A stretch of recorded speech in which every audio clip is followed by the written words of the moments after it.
Believe the same. We're Americans. He gets it. He's not a racist. Please, I'm not insulting you. I'm not calling you fake news.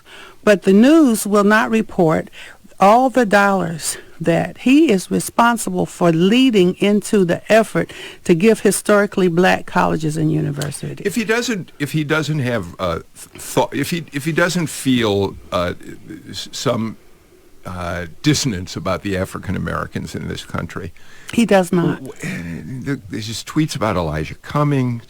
It's not because he's African American. It's because Baltimore, right now, is overcome with a problem. Now, if $15 billion have been sent into the city to fix it, and the people there themselves are saying this is horrible, do something, fix it.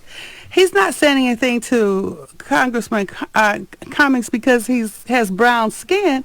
It's because the rats and the crime and the people are killing themselves. What does that have to do with the man's skin color? Ms. King, let me ask you this question. And we've never met. It's a pleasure to meet you. I'm Kevin Riley, the editor of the Atlanta Journal-Constitution. How are you? This morning, based on that story, I started following Dr. Darrell Scott, who's a pastor in Cleveland. And the question I have is, we know from the feedback that we get on this show that there are a lot of liberal and conservative people who listen, and Bill works very hard to give both sides. Yeah. So you're in this position where I think you're trying to say, look, liberal America, there are some things you ought to think about. Just America, period.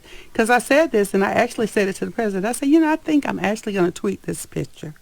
And he chuckled. I said, you're the master tweeter, but I think I'll tweet it. And so it's a picture of Donald John Trump with Reverend Alice Sharpton, Reverend Jesse Jackson. I think James Brown might have been in the picture. Then there's a picture. I just took pictures and put them together. And then me with my goddaughter, Angela Stanton King. I don't know if you've heard of her. You need to get her. Who had her baby chained to a bed in the federal prison. And the guard wouldn't look away. And she called me screaming and hollering, and I contacted Washington, and I said, you need to do something for women. I can't say we are responsible for them putting into the first step and the second step and all that, protecting women with dignity to do that, but we made a loud noise. So I put our pictures together, and then I put a little scripture. If it had been my enemy, I would have known what to do. But you were my friends. You walked with me. And I said, guys, y'all are supposed to be friends. And I mean all of them, including the president. And I think that's why he's saying now he's not mad at Congressman Elijah. And Secretary Ben Carson did ask him. He said, if he'll come to the table, will you sit and talk to him?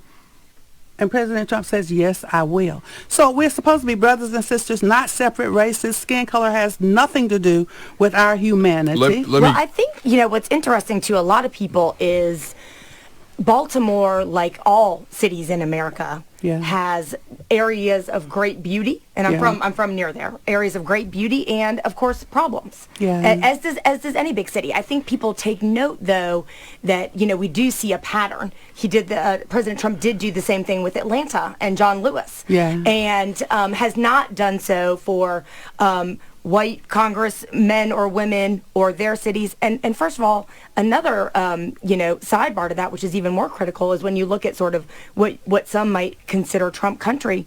There are plenty of towns that are really run down, where there are a whole lot of problems. That's where the opioid epidemic has hit. And he's not saying these are horrible places where no one on earth should want to live. It's always But it Democratic has nothing to areas. do with black or white. Well, it really I think a lot of people doesn't. don't see it that way. Well, let me say this. No, for real, I heard that, but somebody called me yesterday because I was saying, like, the rats and everything in the pictures that are being shown. Now, this is not Caucasians pointing these things out.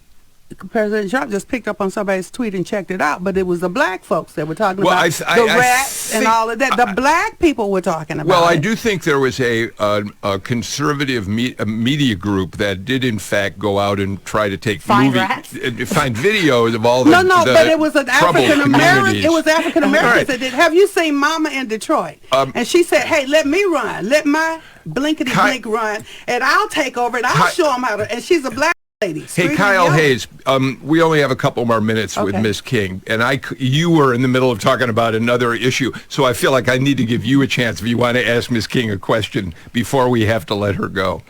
Sure, Ms. King. I think thinking about your meeting with the president, if the president gets a second term, What would you like to see him do on issues of racial justice in this country? More of what he's already doing, bring us to the table. I can't speak for the other people. There were 20 of us there. I can only tell you what I said. They would have to tell you what they said. But we were all very candid, and we know that our differences are not, racism, skin color. We're different races. One has to be the victim, and one has to be superior according to skin color. And then nice, sweet people, I'm colorblind. If you're colorblind, put your glasses on. Jesus gives sight to the blind. If you can't see color, something's wrong with you. But I'm writing that book with Ginger Howard, a cute little Southern Belle Caucasian girl. So, blue eyes, she looks like a doll. She's so gorgeous. Todd Ream, do you want to ask one question before we let Ms. King go? In the White House meeting, was there any concern? Were there any concerns raised about the way some of these things are being? That the president has said that the ways they're being perceived by some folks along the lines of what Elena had spoken Well, about. what he recognizes, for instance, somebody put out in the news that President Trump did not know who Frederick Douglass was, that he thought he was a linebacker for a football team. Of course, he knows who Frederick Douglass is. I'm appointed to the Frederick Douglass Commemorative Commission that passed. Dean Nelson, there were several blacks on the commission. And so to just say stuff out of the top of your head, he's concerned about that. He's concerned that for some reason, nothing is printed about the HBCUs. How many went out to criminal justice? How many black folks, through the initiative of the 4,000 jobs in Alaska that Angela Stanton King is sending people to, returning citizens, all the good things he's doing, nobody, the media, people say I'm lying. Did he talk to people all of you? People say I'm lying. Did he talk to all of you about the charges that he's been exhibiting the behavior of a racist? Did he address that with all of you in the Oval Office yesterday?